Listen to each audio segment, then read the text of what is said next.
ये कहानी है दो दोस्तों की जो कि एक छोटे से गांव में रहते थे। एक बार वो दोनों किसी काम से शहर गए और वापस अपने गांव लौट रहे थे। उनके गांव तक पहुंचने के लिए उनको एक घने जंगल से होकर के गुजरना था। और जब वो उस जंगल से गुजर रहे थे तो एक दोस्त को प्यास लगी और वो पानी ढूंढने के लिए रास्ता भटक गए। थोड़ी ही देर बाद शाम हो गई और रात होने ही वाली थी। तो उन दोनों की नजर एक गुफा पे पड़ी जो कि पेड़ों से घिरी हुई थी चारों तरफ से। तो उन्होंने सोचा कि यही जगह ठीक है रात बिताने के लिए।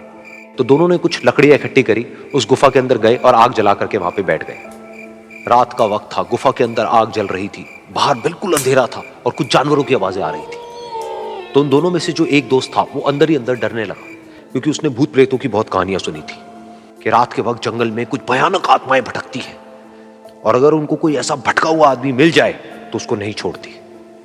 तो जब उसने भूत प्रेतों की बात अपने दोस्त से करी तो उसके दोस्त ने हंसते हुए उससे पूछा, क्या कभी तूने किसी भूत को देखा है? तो उसने कहा, नहीं मैंने तो नहीं देखा, लेकिन मेरे कुछ जान पहचान के लोग हैं जिन्होंने देखा है। तो उसके दोस्त ने उसको समझाने की बहुत कोशिश करी कि यार ऐसी सुनी सुनाई बातों पर विश्वास नहीं करते हैं, अब तू सो जा और मुझे भी सोने दे, मुझे नींद आ रही है। और इतना कह करके उसका दोस्त वहीं पर लेट गया और थोड़ी देर में सो गया। लेकिन वो जो अंदर से डरा हुआ था वो लेट तो गया, लेकिन उसको नींद नहीं आ रही थी। उसको लग रहा था कि शायद यहां पर कहीं कोई है जो छुप करके कहीं से उसको देख रहा है।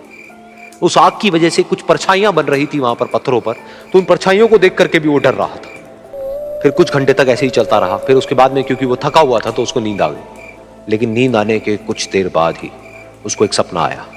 सपने में उसको एक बहुत ही भयानक परछाई उसकी तरफ बढ़ती हुई नजर आई। अब जैसे जैसे वो अंदर से डरता चला जा रहा था, वो परछाई उसके और पास आती चली जा रही थी और बड़ी होती चली जा रही थी। और उस परछाई में एक हाथ उसको नजर आया जिसके बड़े बड़े नाखून थे, और वो हाथ उसकी तरफ बढ़ता चला गया और उसके गले तक पहुंचने ही वाला था कि तभी वो डर करके एकदम से उठा। फिर उसने अपने दोस्त की तरफ देखा जो कि सो रहा था, उसको पकड़ करके जोर से उठाया। फिर उसने अपने दोस्त को बताया कि उसके साथ में क्या हुआ। तो उसका दोस्त फिर हंसने लगा। फिर उसके दोस्त ने उसको कहा, अब अगर दोबारा से तुझे वो परछाई दिखे तो तू वही कहियो जो मैं तुझे कह रहा हूं कहने के लिए, फिर देखते हैं वो परछाई तेरा क्या करती है। तुझे अपने अंदर ही अंदर बोलना है, मैं तुझसे नहीं डरता, सामने आ। तो उसके दोस्त ने वैसा ही किया।